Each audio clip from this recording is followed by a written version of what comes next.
Hello बच्चों, तो question में दिया है which of the following is homomer of the given compound. ठीक है, पहले तो व्हाट इज होमोमोर।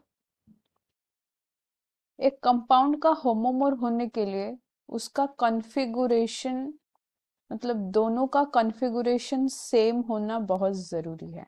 ठीक है, कॉन्फ़िगरेशन शुड बी सेम।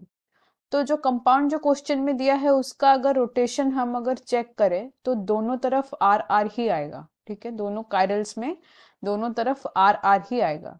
यहाँ पे अगर हम चेक करें तो इधर आएगा एस। कैसे देखते हैं, पहले तो ये आएगा 1, उसके बाद this will be 2 and this will be 3। तो ये घूम रहा है ऐसे, मतलब क्लॉकवाइज घूम रहा है। एंड मतलब आर विल बी एस। ठीक है, तो this will B S.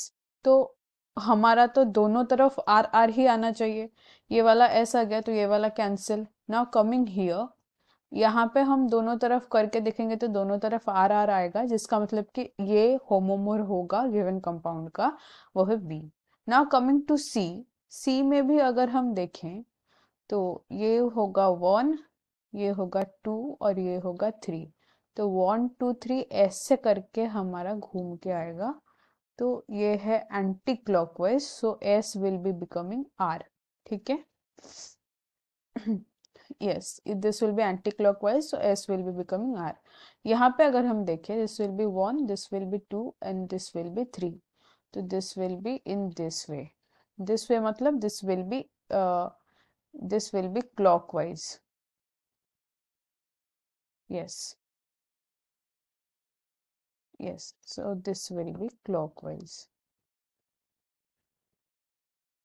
Yes, so here clockwise will be, hence r will be converting to s, तो यहाँ पे s r आ गया। यहाँ पे भी अगर हम कॉन्फ़िगरेशन अगर चेक करें तो दोनों आर आर नहीं आएंगे, as we can see here 1 2 and 3।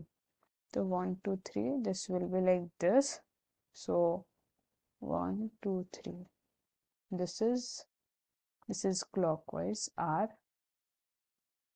but यहाँ पे sorry sorry sorry, this will be s actually, because chlorine will be given as priority 1, then it is, so this will be like this.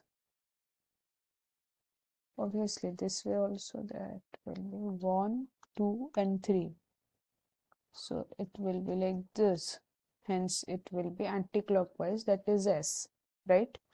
तो D में एक आ जाएगा S, इसीलिए the only one option, only one compound जिसमें दोनों ही chiral compound के कॉन्फ़िगरेशंस आर आर हैं वो है option B. That's why the correct answer will be option B, which will be the homomer of the given compound. Okay, thank you.